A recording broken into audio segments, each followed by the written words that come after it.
Gold, trusted gold buyers. మీరు తాకట్టు పెట్టిన బంగారాన్ని విడిపించి ఈ రోజు ఉన్న మార్కెట్ ధరకు కొనబడను.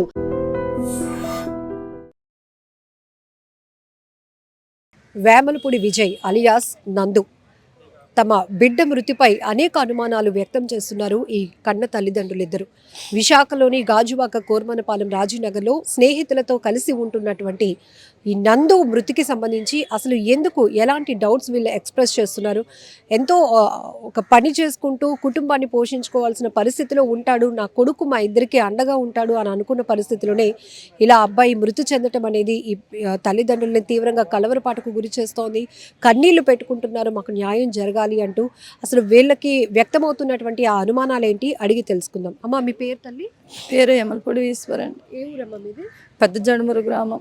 ఓకే. పాడేరు జీకవీధి మండలం. ఓకే. ఏమైంది, ఏం జరిగింది?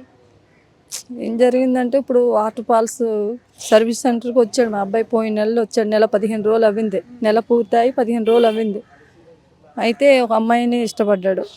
ఇష్టపడిన తర్వాత అమ్మాయికి ఏటి కావాలంటే అది కొనిపెట్టాడు, అన్నీ చేశాడు. ఎగ్జామ్ టైంలో ఫీజు కట్టడానికి అమౌంట్ కావాలనుకున్నా, సెల్ ఫోన్ లేదంటే సెల్ ఫోను, బట్టలు లేవంటే బట్టలు, అన్నీ చేశాడు. బాగానే ఉంది, సరదాగా ఉండింది, అన్నీ చేసింది. ఇంటికైతే మాకైతే ఇప్పటికి మేము అమ్మాయికి చూడలేదు, ఫోటోలోనే ఫోన్లోనే మాట్లాడడం. అయితే అన్నీ అయిపోయిన తర్వాత ఆవిడకి ఒక మేనబాబు ఉన్నాడని సంగతి మాకు తెలీదు, మా పిల్లడికి కూడా తెలీదు. అయితే మా బావగారు ఇబ్బంది పెట్టడము, మొత్తం కలిసి నాకు పని కావాలని ఆ లక్కన ఆ అమ్మాయి వచ్చింది ఇక్కడికి. వచ్చిన తర్వాత మరి ఏమైందో తెలీదు. వీళ్ళు పనిచేసే షెడ్లో ఉండడానికి ఆడపిల్లలకి ఎందుకు బాబు తీసుకొచ్చామని వాంటూ తిట్టాడని పైన ఇక్కడ రూమ్ తీసుకొని ఉండంటే వాళ్ళు పని కోసం వచ్చారు సారు అనేసి అంటే, సరేలేండి సార్ అయితే బయట ఉంటాం మేము అనేసి బయటకు వెళ్ళిపోయి రూమ్ తీసుకొని ఆవిడే డబ్బులు 7,000 రూపాయలు, 3,000 రూపాయలు ముందు 7,000 రూపాయలు అడ్వాన్స్ ఇచ్చి రూమ్ తీశారు. రూమ్ తీసిన తర్వాత ఆ రూమ్కి వీళ్ళు ముగ్గురు కలిసి వెళ్ళిన తర్వాత వాళ్ళ బావగారు ఇంటర్ అవ్వారు.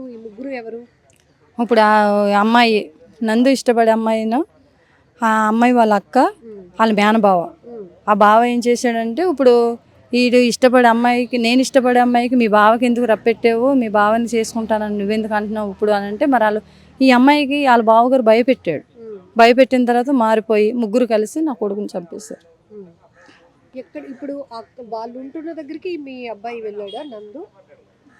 రూమ్ తీయమని మా అబ్బాయికే చెప్పారు. వాళ్ళు చెప్పారు, రూమ్ తీసుకున్నారు. రూమ్ తీసుకొని నలుగురు ఉన్నారు బాగానే. 5 రోజుల నుండి బయట ఉన్నారు. బయట ఉండి నిన్న మార్నింగ్ మాకు ఫోన్ చేశారు. ఎలా ఉంది మీ అబ్బాయి? మీరు చూసినప్పటికి చూసారా మీ అబ్బాయి? ఇప్పుడు వచ్చి చూడలేదు మేడం, నా కొడుక్కి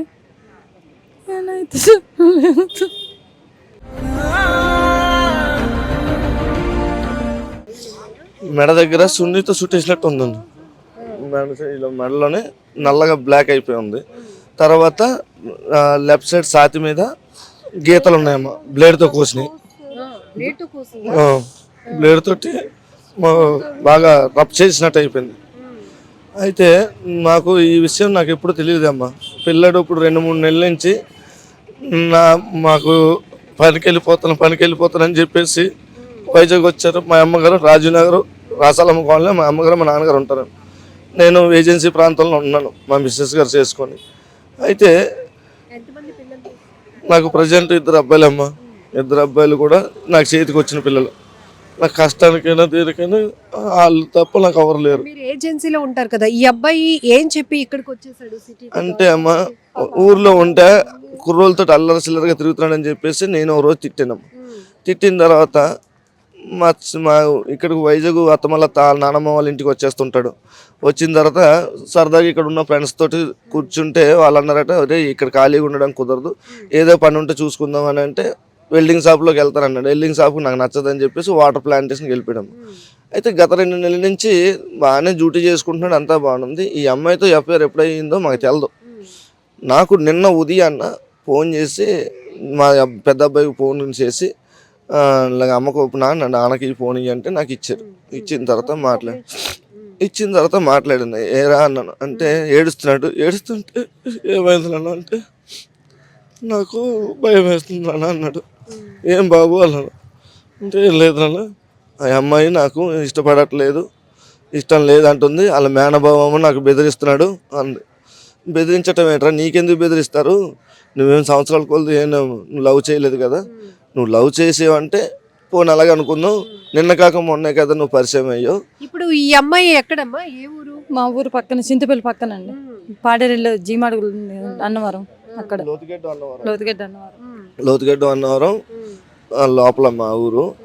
అయితే నేను అన్నాను, అయితే అమ్మాయికి ఇవ్వు ఫోన్ అని చెప్పానండి. అమ్మాయికి ఇచ్చాడు. ఇచ్చిన తర్వాత ఏమ్మా మా అబ్బాయి ఇష్టం ఉన్నాడా లేదా అని అడిగాను.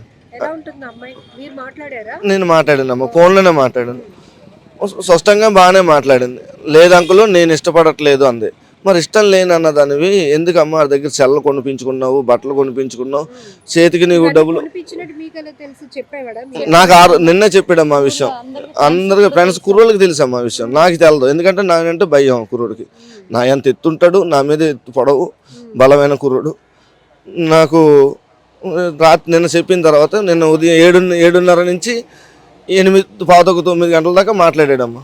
మాట్లాడిన తర్వాత సరే అయితే నాన్న ఇష్టం లేదన్నది, ఆ అమ్మాయికి ఒకసారి ఫోన్ ఇవ్వు, ఆ అమ్మాయికి ఇస్తే మాట్లాడతాను అన్నా. ఆ అమ్మాయితో మాట్లాడిన తర్వాత నేను ఇష్టం లేదంటలేదు అంకుల్, మీ అబ్బాయే బాగా నా మీద ఇది అయిపోతున్నాడు, నాకు చిన్నప్పటి నుంచి మా బావగారు ఉన్నారు నాకు. మరి అలాంటప్పుడు నువ్వెందుకు అమ్మ సెల్ కొనిపించుకున్నావు, డబ్బులు వేయించుకుంటున్నావు, బట్టలు కొనిపించుకుంటున్నావు, ఇది కరెక్ట్ కాదు కదా. ఇష్టం లేదంటే ఇష్టం లేదని చెప్పి, లేదు ఇష్టం ఉన్నదంటే మీ ఇద్దరు కలిసి ఇంటికి రండి, మీ అమ్మగారితో నేను మాట్లాడి నేను మీకు పెళ్ళి ఏదో చేస్తాను అని చెప్పేసి అన్నాను. అన్న తర్వాత నాకు ఒక చిన్న డౌట్ వచ్చిందమ్మ, ఏమోనా ఇది ఏమైనా చేసుకుంటాడము అన్న భయానికి, అమ్మ మీరు ఏమైనా నా పిల్లడికైనా ఏదైనా అయితే నేను పోలీస్ కంప్లైంట్ ఇస్తానమ్మా అన్నాను. అనేసిన తర్వాత నేను మా అబ్బాయికి తీసుకొని ఫోను ఇస్తుంది. నేను ఇంకొకటి అన్నాను, అయ్యా నేను వస్తానంటారా ఇప్పుడు బయలుదేరుతాను, లేదు అంటే రేపు కానీ ఎల్లుటి కానీ వస్తానులే బాబు అని అన్నాను నేను. అంటే ఆవిడ అమ్మాయి కట్ చేసిందండి ఫోన్. ఇప్పుడు మీకు ఎన్ని గంటలకమ్మా సమాచారం వచ్చింది? ఇట్లా మీ అబ్బాయి నిన్న 2 గంటలకి ఎవరు చేశారు ఫోను? అక్కడ మా పిల్లడితో పాటు వచ్చాడు, ఏరే సెట్లో ఆ పిల్లడు చేస్తున్నాడు. ఆ పిల్లడు ఈ పిల్లడికి భోజనం పట్టుకెళ్ళడం కోసం అని వచ్చి భోజనం పట్టుకెళ్ళి చూసాడండి. చూస్తే ఇలా కూర్చోబెట్టి గోడ కొరిగేసి ఉందంట, ఇలా తలకుంచుకొని ఇలా సీలు పెట్టుకొని ఉన్నారట, కాలు చాపుకొని తువ్వాలి కాలు దగ్గర కట్టేస్తుందంట. కాలు రెండు తువాలతో కట్టేశారు. కట్టేసి ఇలా నొక్కు పెట్టి ఇలా గట్టిగా ఈ సున్ని ఇలా వెళ్ళి చంపేశారమ్మ. చేసింది అయితే ఇంకా 3 చేస్తారు నా పిల్లడికి. ఇప్పుడు ఆ ఫ్రెండ్ వచ్చి అడిగినప్పుడు వాళ్ళు ఏం చెప్పారు? లేరు, వెళ్ళిపోయారు, ఎవ్వరు లేరు.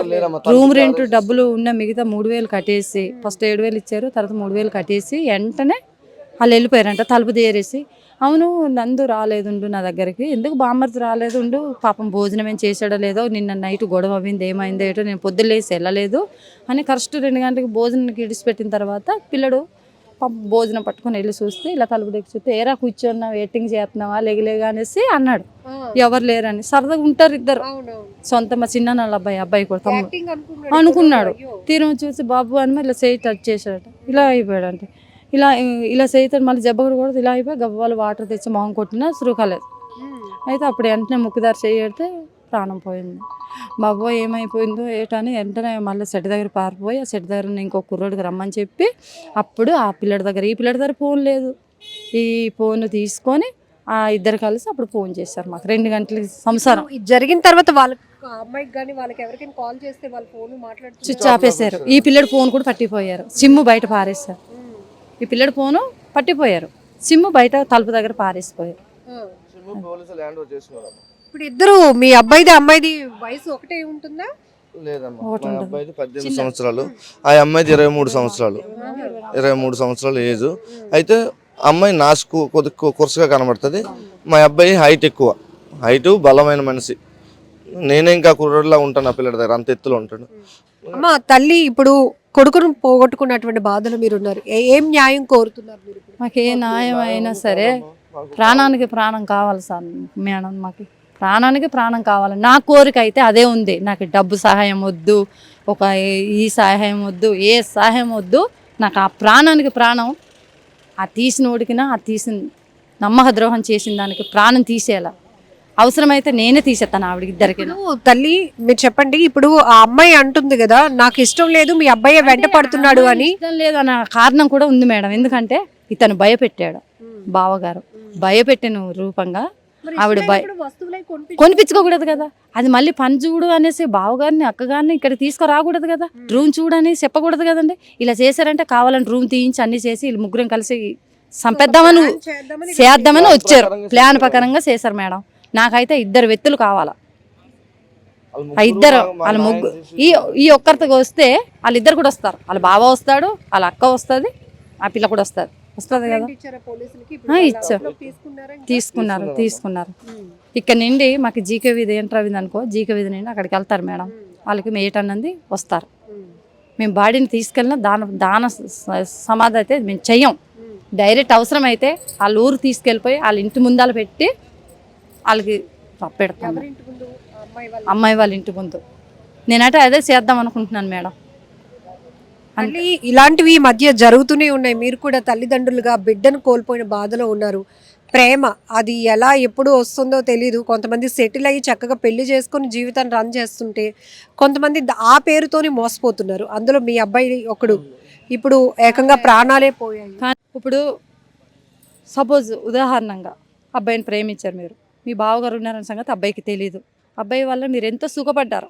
1-2 నెలలు, ఒక్క 3 నెలలకే మీకు విషయం అయిపోయి అబ్బాయి బావ వైపు మీరు వెళ్ళిపోతారా చెప్పండి మేడం? వెళ్ళిపోతారా? వెళ్ళరు కదా. పోనీలే, ఇప్పుడు వచ్చారు, ఇదిగో మా బావ ఒప్పుకోట్లేదు నందు, మనం విడిపోదాం. అలాగే ఎంతమంది లేరు మేడం. భర్త భార్యలు జీవించిన వాళ్ళు, పిల్లలు కనుక్కున్న వాళ్ళే విడిపోతున్నారు. కడుపుతో ఉన్న వాళ్ళు కూడా, కడుపు అబర్షన్ చేయించుకున్న వాళ్ళు కూడా ఉన్నారు. లేరనక్కర్లేదు కదా మేడం. నా పిల్లడికి చంపేయడం ఎందుకు? కొట్టేసి 2 దెబ్బలు. ఇదిగో నేను మాట్లాడాను, మా ఆయన మాట్లాడారు, వాళ్ళ అక్క మాట్లాడింది. ఆ ఎదవ మాట్లాడలేదు నాతోటి, ఆ పనికి మళ్ళీ ఎదవా నాతో మాట్లాడలేదు. మాట్లాడిపోతే వాళ్ళు మాట్లాడారు, ఇలా అంటున్నారు, ఇది గొడవ ఇలా ఉంది. మేమైతే గొడవ అవ్వడం అయితే మేము వెళ్ళిపోతున్నాం, మా జోలికి రావద్దని, మా చెల్లి జోలికి రావద్దని చెప్పండి మీరు అని ఒక విషయం అడగాలి కదా. లేకపోతే మీరు రండి ఇక్కడ ఏటన్నది గొడవ మాట్లాడదాం అనేది చెప్పాలి కదా మేడం. గాయాలు ఇవన్నీ నేను చూడలేదు మేడం, నాకు పంపించలేదు, నేను చూడలేదు మేడం. ఇక్కడైతే మచ్చు ఫోటోలో ఉంది, నేను చూసాను, సెల్లో చూసాను. మా అబ్బాయి అయితే మీరు ఇలా ఉన్నారు, ఇతను ఇలా ఉన్నారు, ఈ నలుగురిని ఒక చేతటి ఇలా తోస్తే అలా పడిపోతారు. అంత బలమస్తుడు, పర్సనాలిటీ. వయసు చూస్తే చిన్న 2007 పుట్టాడు అబ్బాయి. ఆధార్ కార్డులో 2004 అని ఉంది. నా ఊర్లో గొడవ మనిషి కాదమ్మా నా పిల్లలు. ఎవరు కష్టం వచ్చినా, ఏ సావులు వచ్చినా నా పిల్లలు తప్ప ఎవరు వెళ్ళరమ్మా. నాకు నా కొడుకు దూరం చేసి నాకు న్యాయం కావాలమ్మా. నాకు ఎటువంటి న్యాయం చేస్తారో మీ మీడియా వల్లే నాకు తెలియపరచాలమ్మా. అంతే. నాకు చెట్టు అంత కొడుకులమ్మా. నాకు ఒక కొడుకు అయిపోయాడు. నాకు ఎటు ఆధారం లేదు. ఇక్కడ ఈ ఘటన చూస్తుంటేనే చాలా బాధేస్తోంది. ఎందుకంటే పిల్లల్ని పోగొట్టుకుంటున్న తల్లిదండ్రులకే తెలుసు ఆ బాధ, ఆ కడుపుకోత ఎలా ఉంటుందో. టీనేజర్స్ పదే మీకు చెప్తుంది కూడా ఒకటే, ఎవరో ముక్కు ముఖం తెలియలేని వాళ్ళని నమ్మి వెళ్ళిపోతున్నారు. ప్రేమించేస్తున్నాము, వాళ్ళ కోసం ప్రాణాలైనా ఇచ్చేస్తాము అంటున్నారు. ఆ ప్రాణాలు ఇవ్వడానికి సిద్ధపడినంత ప్రేమ మీలో ఉన్నప్పుడు మీరు వెంట పడుతున్న, మీరు ప్రేమిస్తున్న వాళ్ళు, అది మగ అయినొచ్చు, ఆడవచ్చు, ఎలాంటి వాళ్ళు అనేది మీరు తెలుసుకోగలుగుతున్నారా? అసలు వాళ్ళని నమ్మి వెళ్ళిపోతున్నప్పుడు మీ ప్రాణాలకు రక్షణ ఉందా లేదా అనే ఆలోచన మీకు వస్తుందా? మీకేమైనా జరిగితే తల్లిదండ్రులు ఎంత విలవిలలాడిపోతారో కనీసం అర్థమవుతోందా? ఇప్పుడు ఏజెన్సీకి చెందిన ఈ కన్న తల్లిదండ్రులు ఇద్దరు కూడా కన్నీళ్లతో వేడుకుంటున్నది అదే. ఒకవైపు పోలీసులకు నా బిడ్డను అంత ఎత్తు ఉంటాడు, అంత బలంగా ఉన్న నా కొడుకును వాళ్ళ ముగ్గురే ప్లాన్ చేసి చంపేసి అక్కడి నుంచి వెళ్ళిపోయారు అంటూ వాళ్ళు చెప్తున్నారు. మాకు అనేక అనుమానాలు ఉన్నాయి, ఆ అనుమానాల ప్రకారంగానే కంప్లైంట్ ఇచ్చిన్నాం, మాకు న్యాయం చేయండి అని కోరుతూనే మరొకరు ఇలాంటి తప్పుడు ఆలోచనలకు వెళ్ళొద్దు, అసలు ప్రేమ పేరుతో జరుగుతున్నటువంటి హత్యలు, ఆత్మహత్యల విషయంలో కూడా ముందు మీరు మీకన్నా ఎక్కువగా మిమ్మల్ని ప్రేమించే మీ తల్లిదండ్రుల గురించి ఆలోచించండి అంటూ కూడా ఈ తల్లిదండ్రులు ఇద్దరూ కన్నీళ్లతో మీ అందరినీ వేడుకుంటున్నారు. నిజంగా ప్రస్తుతం ఉన్నటువంటి సమాజం దేనికి ప్రయారిటీ ఇస్తుంది? ఆర్థిక సంబంధాల చుట్టూ మాత్రమే తిరుగుతుంది. మళ్ళీ ఎన్నికలంగానే చాలా విరక్తి కలుగుతాను. మంచి అనిపిస్తుంది కదా, లేడీస్ కూడా ఛాలెంజింగ్ జాబ్స్ చేసినప్పుడు చాలా బాగుంటది. ట్రాఫిక్ అసిస్టెంట్స్ గా నియమించిన ట్రాన్స్జెండర్స్ అందరితో సాల్యూట్ చేయించుకుంటున్నారు. ఫుడ్ డెలివరీ ఇవ్వటానికి వెళ్ళినటువంటి డెలివరీ బాయ్ అనిల్ పై కళ్ళ ముందు